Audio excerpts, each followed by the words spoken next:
여기 IMF의 GDP 지도가 있습니다. 전 세계 국가들의 GDP를 모두 합산하면 국영 5,207조 원인데요. 이 중에서 3.55%인 3,373조 원이 아랍리그로부터 창출되고 있죠. 아랍리그는 아랍연맹을 말하고요. 여기에 포함된 국가는 사우디, UAE, 이집트, 이라크, 알제리아, 카타르 등 대부분의 중동 국가들과 북아프리카에 위치한 모로코 등도 포함되어 있습니다. 아랍연맹에서 가장 경제 규모가 큰 국가 1위가 바로 사우디, 2위가 아랍에미리트입니다. 이 두 국가만 합해도 벌써 아랍연맹 전체의 40%가 넘습니다. 엄청난 규모죠. 사우디와 UAE 수출 품목을 보시면 석유와 천연자원에 대한 의존도가 심각하게 높은 것을 확인할 수 있습니다. 사우디 전체 수출의 75%가 석유이고 UAE는 석유 50%로 사우디보다는 낮지만 광물 자원 비중이 25%로 두 나라 경제 모두 자신들의 영토에서 매장된 자원을 캐서 다른 국가에 파는 것에 지나치게 의존하고 있습니다. 자, 그런데 몇 년 전부터 사우디와 UAE가 더 이상 석유로 먹고 살지 않겠다고 선언하며 이른바 탈석유 정책을 펴고 있는데요. 대표적인 케이스가 사우디의 소프트뱅크 비전펀드 투자입니다.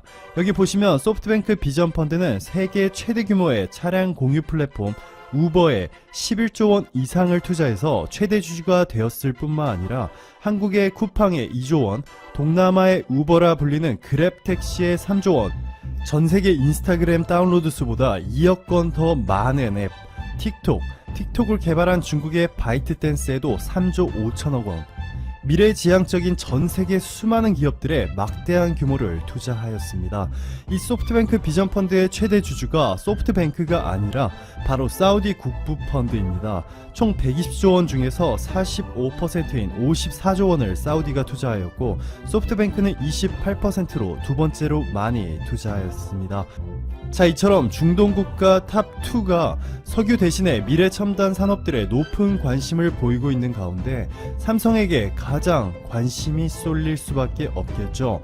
삼성의 이재용 부회장은 이미 사우디와 UAE에서 실질적인 권력을 잡고 있는 이 실세들과 베스트 프렌드가 되었습니다. 사우디의 실세는 무함마드 빈 살만 왕세자로 13남매 중 럭키 7, 7번째 왕자로 사촌 왕자 11명 모두를 체포하고 실권 자리를 차지하였습니다.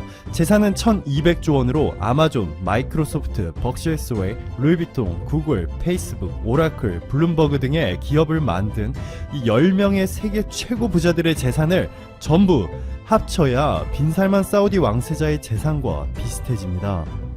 빈살만 왕세자는 올해 6월 처음으로 한국을 방문하였는데요. 청와대에서 이재용 부회장을 처음 만났고 바로 직후 삼성그룹이 VVIP를 위해서만 사용한다는 승지원에서의 만남의 시간을 가졌습니다. 이어서 두 달 만에 또 이재용과 빈살만 왕세자가 이번에는 사우디에서 만나게 됩니다. 바로 이틀 전 이야기인데요. 기술, 에너지 등의 특정 분야만 이야기한 것이 아니라 스마트시티, 건설, 산업 등 광범위한 분야에 대한 협력 방안을 논의한 것으로 전해졌습니다. 사우디는 현재 비전 2030이라 부르며 4차 산업 기술들을 기반으로 한 미래를 준비 중에 있는데요. 이를 실현해 나가는데 삼성의 협력을 요구하고 있는 것이죠. 지금 보시는 것처럼 사우디 비전 2030은 2016년에 만들어진 매우 구체적인 계획입니다. 2030년도까지 80개의 대규모 프로젝트가 사우디에서 진행될 것이고 사우디 국부펀드가 이 프로젝트들의 자금을 대는 것이죠. 삼성은 이미 사우디에서 대박을 냈고 지금도 대박을 내고 있고 앞으로도 대박을 내기 위해 각별하게 사우디에 삼성이 공을 들이고 있습니다. 몇 가지 예를 들어드릴게요. 삼성물산이 스페인, 네덜란드, 프랑스 기업들과 컨소시엄을 구성해서 사우디에 지하철을 깔아주고 25조 원을 받았죠. 여기에 사우디의 월스트리트라 불리는 킹 압둘라 금융지구에 3,100억 원짜리 증권 거래소 신축 공사도 맡고 있고 삼성 엔지니어링은 사우디 북동쪽에 위치한 산업단지에 플랜트를 지어주기로 하고 7,400억 원을 수주. 또 삼성 엔지니어링은 올해 사우디 의약품 제조시설을 건립하기 위해서 업무 협약까지 체결하였습니다. 가까운 미래에는 사우디에서 삼성이 두 가지 분야에서 초대박 규모의 수주를 할 것이라 예상할 수 있는데요. 첫 번째가 바로 최첨단 기술을 대거 적용한 사우디의 스마트시티 네옴입니다. 네옴은 계획형 신도시로 사우디 북서쪽에 서울보다 44배 큰 규모로 미래형 에너지, 미래 모빌리티, 미래형 바이오테크, 미래 엔터테인먼트 등 여러분이 상상하는 모든 것들을 미래적으로 짓겠다는 것이죠. 이를 위해 사우디 정부가 투자할 금액은 600조 원 이상. 아라비안 비즈니스에 따르면 현재 첫 번째 단계인 펀드 조성, 로드맵 구성 등이 이미 만들어졌고 올해 안으로 곧 두 번째 단계인 첨단 도시 네옴의 16개의 경제 분야와 지역들을 나눠서 구체적인 계획 수립까지 모두 완성할 예정입니다. 또한 올해 안으로 두 번째 단계가 완료되면 자세한 내용들을 전 세계와 공유한다고 말하고 있는데요. 이 시점이 바로 이 전세계 기업들의 600조 원을 차지하기 위한 경쟁이 최고조에 다다르게 될 시기이겠죠. 하지만 삼성이 벌써 매우 유리한 위치에 있는 듯 보입니다. 우선적으로 미래 첨단 도시 프로젝트 네옴의 특별 관리자가 바로 이 삼성 이재용 부회장의 베스트 프렌드인 모하메드 빈 살만 왕자인 것이 명시되어 있습니다. 그리고 기본적으로 사우디 정부뿐만 아니라 사우디 국민들에게는 이미 삼성이라는 브랜드에 대한 신뢰도와 충성도가 매우 높습니다. 여기 보시면 현재 사우디에서는 삼성의 스마트폰 점유율이 39.14%로 이미 오래전부터 애플을 누르고 계속해서 1위를 지키고 있고, 삼성 TV의 경우 사우디를 포함한 중동 지역 전체 시장 점유율이 36%, 65인치 이상은 49%에 육박합니다. 이외에도 청소기, 세탁기, 건조기 등의 가전제품들도 삼성과 LG가 함께 휩쓸고 있죠. 이렇게 이미 높은 브랜드 인지도를 형성해 놓은 상황 속에서 삼성전자의 5G 장비 공급과 이미 사우디에 진출하여 건설 능력을 인정받은 삼성물산, 삼성엔지니어링의 대규모 건설 수주가 있을 것이라는 것은 누구나 쉽게 예측할 수 있을 것 같습니다. 삼성의 5G 기술은 현재 전 세계의 탑이죠.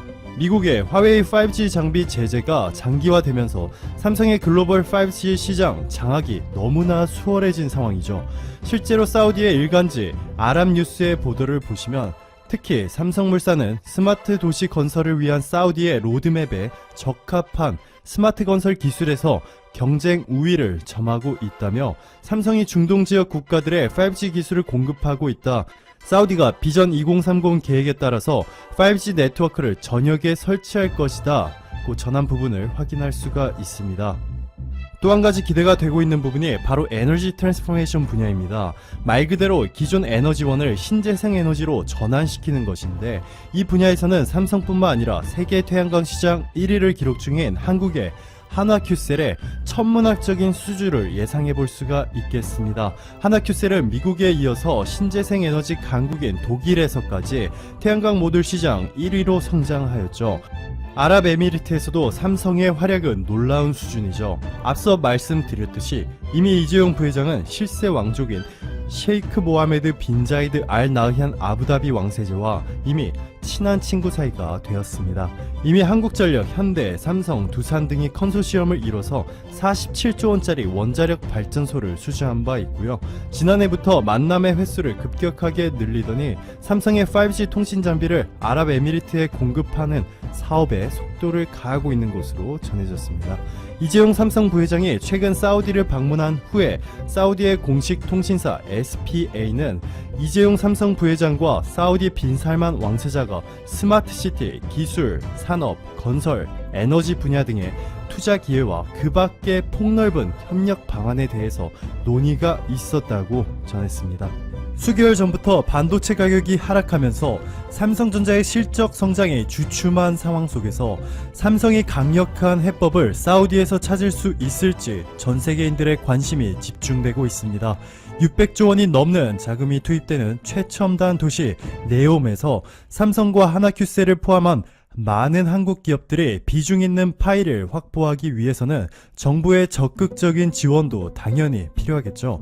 하지만 약 3달 전 사우디의 실권 1인자 빈살만이 문재인 대통령의 초대로 청와대를 찾은 것은 신의 한 수였다고 평가할 수 있습니다. 사우디에서 초대형 수주 기회를 앞두고 사우디와 한국의 상호 신뢰도를 높이는 동시에 국내 대기업들이 빈살만 왕세자와 심도 있는 대화를 나눌 수 있었습니다.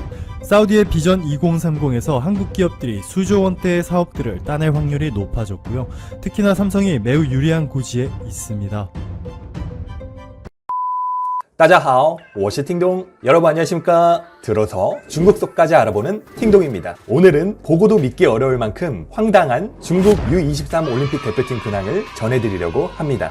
1월 19일 중국 강조일보 보도에 따르면 AFC U23 챔피언십 조별 예선 3전 전패에 단 한 골도 넣지 못한 중국 올림픽 대표팀 선수들이 코칭 스태프에게 수기로 반성문 3,000자를 써서 제출했다고 전했습니다. 중국 올림픽 대표팀의 주장 황정희 선수는 조별리그 1차전 한국과의 첫 경기에서 종료 직전 극적으로 패배해 잠을 이루지 못했다. 마지막 경기까지 무득점으로 패하면서 멘붕이 왔고 그날 밤에도 아쉬운 마음에 잠을 이룰 수 없었다고 합니다. 이번 AFC U23 챔피언십 이후 중국 올림픽 대표팀 소속 모든 선수들이 직접 손으로 이 3,000자 내외의 반성문을 작성해 코칭 스태프에게 전달했는데 이는 한국 우즈벡과 치룬 조별리그 1, 2차전 두 경기에 대한 반성문에 불과한 것으로 알려져 마지막 경기인 이란과의 3차전에 대한 반성문은 구정 전까지 완성해 제출해야 된다고 전했습니다. 중국 올림픽 대표팀은 이미 광저우에서 해산했고 코칭 스태프는 현재 베이징에서 1차 총결산 회의를 진행 중이고 구정이 끝나는 대로 2차 총결산 회의를 진행할 예정이라고 합니다. 반성문에 대한 뉴스가 중국 각종 포털 사이트를 뜨겁게 달구고 있는데요. 이에 대한 중국 현지 언론과 댓글 반응 준비했습니다. 오늘도 보러 가시기 전에 구독과 좋아요 부탁드리겠습니다. 중국 언론 반응 먼저 소개해드리겠습니다. 올림픽 대표팀의 반성문 3,000자가 무슨 문제를 해결해 줄 수 있나? 의미 없는 자기 기만일 뿐이다. 전문가들은 올림픽 대표팀이 수기 반성문 작성에 대해 축구협회 관리자들이 3만 자의 반성문을 써야 하며 반드시 영혼이 가득 담겨 있어야 할 것이라고 강하게 비판했다. 올림픽 대표팀 수기 3,000자 반성문으로 마무리. 꼴찌로 탈락한 게 억울한가? 같은 조 두 팀은 4강 진출했다. 그럼 현지 댓글 반응 보시겠습니다. 축구협회가 일을 할 줄 아네. 글도 쓰고 회의도 하고 심도 있는 총결산에도 하니 성적도 금방 낼 수 있겠어. 굿굿굿. 넌 딱 봐도 공무원이 아니다. 주변에 아는 공무원도 없는 것 같고 쓸데없는 일은 줄곧 열심히 하고 매진해야 할 일은 줄곧 허투루 하지. 더 많은 사람들이 볼 수 있도록 이 댓글이 베스트 댓글에 올라야 한다. 일침을 날렸다. 매진해야 할 일은 못하는 거야. 우리 회사가 딱 이래. 웃다가 눈물이 다 난다. 손으로 3,000자를 쓰느니 차라리 패스를 3,000번 하고 볼 트래핑을 1,000번 하고 슈팅을 1,000번 하는 게 낫지 않겠냐? 아니면 거대한 키보드를 만들어서 벽에 건 다음에 선수들이 공을 차서 키보드를 치게 만들어서 반성문도 쓰고 기본기도 훈련할 수 있게 하자. 이거 대박인데? 니하오 하나 치려면 하루 종일 공 차야 할 듯. 이 방법 굉장히 좋네. 골대 테두리에 전자벽을 설치해서 키보드를 치는 거야. 페널티 지점부터 시작해서 모든 알파벳을 한 번씩 차고 5m 뒤에서 다시 차고 경기장 중간 지점까지 모든 위치에서 한 번씩 연습하게 하는 거지. 차라리 매일 90분씩 달리기 연습이나 시켜라. 매 경기마다 체력이 딸리니 경기장에서 산책이나 하고 앞뒤 호흡도 맞지 않잖아. 시험해도 돈을 벌 수 있는데 뭐하러 애를 쓰겠어. 게다가 누가 대신해줄 수도 없는 일인데 쓰는 게 안 쓰는 것보다 낫지. 글을 쓰면 축구 실력이 올라가나? 만약 그렇다면 중국에 수많은 글쓰기 고수들이 있으니 축구의 비상이 머지않아 실현되겠네. 100이면 100 누가 대리로 써주겠지. 이 다백숙들이 3,000자짜리 글을 쓸 수 있다고 나를 때려 죽여도 믿을 수 없다. 특색 있네. 다 같이 박수 쳐주자. 나도 쟤네가 뭐라고 썼는지 보고 싶어. 노래 가사나 베끼고 있는 거 아니냐? 아직도 사상을 통제하면 문제가 해결될 거라고 생각하나 보네. 참 중국스럽다. 이게 바로 중국이 일 처리하는 방식이야. 일이 없어도 매일 회의를 하고 작은 일이든 큰 일이든 무조건 회의를 하지. 회의를 해야 근본적인 문제들을 해결할 수 있지. 초등학생은 초등학생 수준의 관리가 필요하다. 우리 정부는 최선을 다했다. 더 수준 높은 관리자들로 바꾸는 건 자원을 낭비하는 짓이다. 개인당 1천만 위안씩 벌금을 때려야 한다. 형식주의, 관료주의, 공산주의. 그야말로 중국의 전통적인 사상이다. 이건 축구고 스포츠인데 반성문을 쓴다고 무슨 소용이 있냐? 이런 삐 같은 축혀봐. 계속 군사훈련을 받게 하는 게 맞아. 그만 욕해. 어쨌든 좋은 방법이 없잖아. 반성문 말고 다른 대체 방안은 있어? 축협은 마치 지금 우리 사회를 축소해 놓은 것 같아. 축협은 언제 반성문 작성해서 우리한테 낼래? 벌주 3잔 아니었어? 부족하면 3잔 더 가자. 공 차는 게 안 되는데 장문을 하라고? 이 축구 선수들 올해 안에 800자도 무리일 것 같은데? 3000자짜리 반성문? 바이두 지식인에 이런 종류의 글도 있나? 경기가 끝나고 축협 고위층들은 5성급 호텔에서 술잔을 돌리며 마무리했어. 내가 이런 반성문 초딩 때 수없이 많이 써봤는데 글씨 연습 말고는 의미가 없어. 일본 축구 선수가 아닌 걸 다행으로 알아라. 다 같이 활복 사죄할 뻔했다. 선수들 탓하지 마. 그냥 수준이 이런 거야. 하하. 3000자 뭐라고 썼는지 궁금하다. 공개해라. 다 같이 웃자. 내용을 폭로해서 사람들을 웃게 만들려는 거 아닐까? 그냥 하나만 묻자. 너네가 쓴 글씨를 사람들이 알아보기는 할까? 회장님, 저를 올림픽 대표팀에 뽑아주세요. 저는 3000자짜리 레포트를 매일 제출할 수 있습니다. 계속 쓸데없는 짓이나 해라. 그럴 시간이 있는데 왜 훈련은 더 안 하는 거야? 반성문 3000자 쓰면 한 글자당 1000위안인데 나 같으면 10만자도 쓸 수 있다. 이 3000자 반성문이라니 교양 넘치는 선수들이라 다행이네. 인터넷에서 이것저것 짜집기나 하겠지. 무슨 소용이 있겠냐. 복사 붙여넣기 아니겠어? 갈수록 초딩 같네. 웃겨 죽겠다. 이제는 반성문도 쓰냐? 이 뉴스를 보고 할 말을 잃었다. 어린애들 소꿉장난하냐? 경기 전에 먼저 쓰게 하면 좀 좋아지지 않을까? 중학생 우수 장문 모음이 큰 도움이 될 거다. 중국 축협은 세계적인 웃음거리다. 못 말린다. 솔직히 국가대표팀이랑 비교해서 훨씬 강하다. 투지가 좋잖아. 반성문 3000자 대단한데?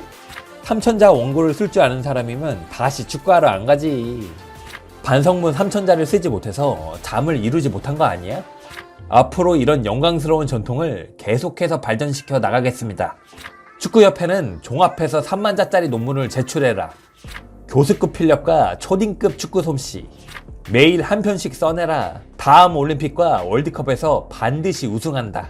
됐다. 내가 2마디만 할게. 벌주나 3잔 마시고 새해 복 많이 받아라. 오늘의 중국 반응은 여기까지입니다.